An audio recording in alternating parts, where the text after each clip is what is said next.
देवशयनी एकादशी आषाढ़ मास की। आषाढ़ मास के शुक्ल पक्ष की इस पद्मा एकादशी अधिकांश व्यक्ति देवशयनी एकादशी या देवशोनी एकादशी कहते हैं। इस दिन से भगवान विष्णु 4 मास के लिए क्षीर सागर में शयन करते हैं। इसी कारण इस एकादशी को हरिशयनी एकादशी कहते हैं। पुराणों में यह भी कहा जाता है कि इस दिन से विष्णु भगवान 4 मास तक बलि द्वारा पाताल में रहते हैं और कार्तिक मास के शुक्ल पक्ष एकादशी को अपने लोक को लौटते हैं।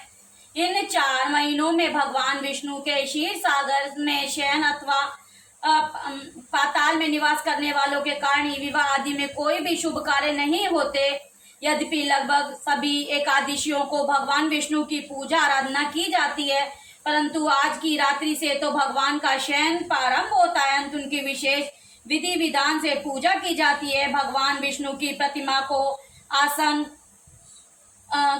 आसन पर आसीन कर उनके हाथों में शंख चक्र गदा एवं पद्म सुशोभित कर उन्हें पीताम्बर पीले वस्त्र या पीले दुपट्टे से सजाया जाता है। पंचामृत से स्नान कराकर पश्चात भगवान की धूप दीप नवेद पुष्प आदि से पूजा कर दीपक से आरती उतारते हैं। भगवान को तांबुल पान और पुंगिल फल सुपारी अर्पित करने के बाद निम्नलिखित मंत्र द्वारा भगवान की स्तुति की जाती है। सुप्ते त्वयि जगन्नाथाय जमस्तुपा देव भवे दिवम बुद्धितव्य जगवर्तवस चरणामरम।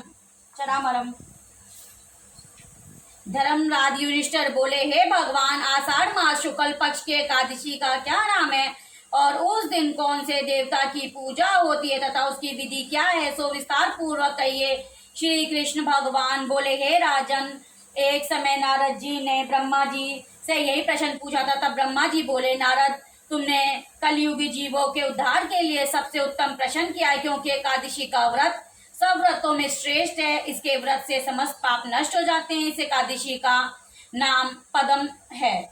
इसके व्रत करने से विष्णु भगवान प्रसन्न होते हैं। मैं यहाँ पौराणिक कथा कहता हूँ, ध्यान पूर्वक सुनो। सूर्यवंशी माधवदाता नाम का एक राजा था। वह सत्यवादी महान प्रतापी चक्रवर्ती था। वह अपनी प्रजा को पुत्र की तरह पालन करता है। समस्त प्रजा धन्य धान से परिपूर्ण थी और सदैव सुखपूर्वक रहती। उसके राज्य में कभी अकाल नहीं पड़ता। एक समय राजा के राज्य में 3 वर्ष जल ना वर्षा, जिससे राज्य में अकाल पड़ गया और प्रजा दुखी रहने लगी। राज्य में यज्ञ होना बंद हो गए। एक दिन प्रजा राजा के पास आकर प्रार्थना करने लगी, हे राजन, समस्त विश्व की सृष्टि का मुख्य कारण वर्षा है। इसी वर्ष के अभाव से राज्य में अकाल पड़ गया और अकाल से प्रजा मर रही है। हे राजन, आप कोई ऐसा उपाय बतलाइए जिससे हम लोगों का दुख दूर हो। इस पर राजा मदनता बोला, आप लोग ठीक कह रहे हैं।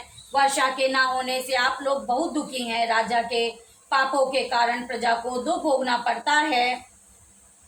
मैं बहुत सोच विचार कर रहा हूँ कि मुझे अपना कोई दोष नहीं दिखलाई दे रहा। आप लोगों के दुखों को दूर करने के लिए बहुत यत्न कर रहा हूँ। ऐसा कर राजा मदनता भगवान की पूजा कर मुख्य आदमियों को साथ लेकर वन को चल दिया। वहां वह ऋषियों के आश्रम में घूमते अंत में ब्राह्मण के पुत्र अंगिरा ऋषि के आश्रम पर पहुंचा। उस स्थान पर राजा रथ से उतरा और आश्रम में आया। वह मुनि अभी नित्य कर्म से निवृत्त हुए थे। राजा ने उनके सम्मुख प्रणाम किया और मुनि उनके आशीर्वाद दिया। फिर राजा से बोले, हे राजन, आप कुशल पूर्वक तथा अपनी प्रजा की कुशल पूर्वक होंगी। आप उस स्थान पर कैसे पधारे, सो कहिए। राजा बोले, हे महर्षि, मेरे राज्य में 3 वर्ष से वर्षा नहीं हो रही। इससे अकाल पड़ गया है और प्रजा दुख भोग रही है। राजा के पापों के प्रभाव से प्रजा को कष्ट मिलता है, ऐसा शास्त्रों में लिखा है। मैं धर्मानुसार राज्य करता हूँ, फिर यह अकाल कैसे पड़ गया, इसका मुझे कोई अभी तक पता न लग सका। अब मैं आपसे इससे संदेह निवृत्ति के लिए आया हूँ। आप कृपा कर मेरे संदेह को दूर कीजिए और प्रजा के कष्टों को दुख दूर करने के लिए कोई उपाय बतलाइए। इस पर वह बोले, राजन, इस सतयुग सब युगों में श्रेष्ठ। इससे धर्म के चारों चरण सम्मिलित हैं। इस युग में ब्राह्मणों को तपस्या तथा वेद पढ़ने का अधिकार है, परंतु आपके राज्य में एक शूद्र तपस्या कर रहा है। इसी दोष के कारण आपके राज्य में वर्षा नहीं हो रही। यदि आप प्रजा का भला चाहते हो तो उस शूद्र को मार दीजिए। इस पर राजा बोले, हे मुनीश्वर, मैं उस निरपराध तपस्या करने वाले शूद्र को को नहीं मार सकता। आप इस दोष को छूटने का कोई अन्य उपाय बतलाइए। तब ऋषि बोले, हे राजन, यदि तुम ऐसा चाहते हो तो आषाढ़ मास के शुक्ल पक्ष की पद्मा नाम की एकादशी का विधि पूर्वक व्रत करो। इस व्रत के प्रभाव से तुम्हारे राज्य में वर्षा होगी, इस प्रजा सुख पाएगी, क्योंकि इस एकादशी का व्रत सब सिद्धियों को देने वाला और उपद्रव को शांत करने वाला। मुनियों के इन वचनों को सुनकर राजा अपने नगर को वापस आया और विधि पूर्वक पद्मा एकादशी का व्रत किया। उस व्रत के प्रभाव से राज्य में वर्षा हुई और मनुष्यों को सुख पहुंचा।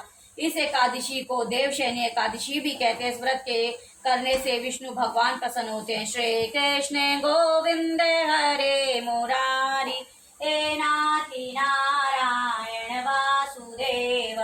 श्री कृष्ण गोविंद हरे मुरारी, हे नाथी नारायण वासुदेव। श्री कृष्ण गोविंद हरे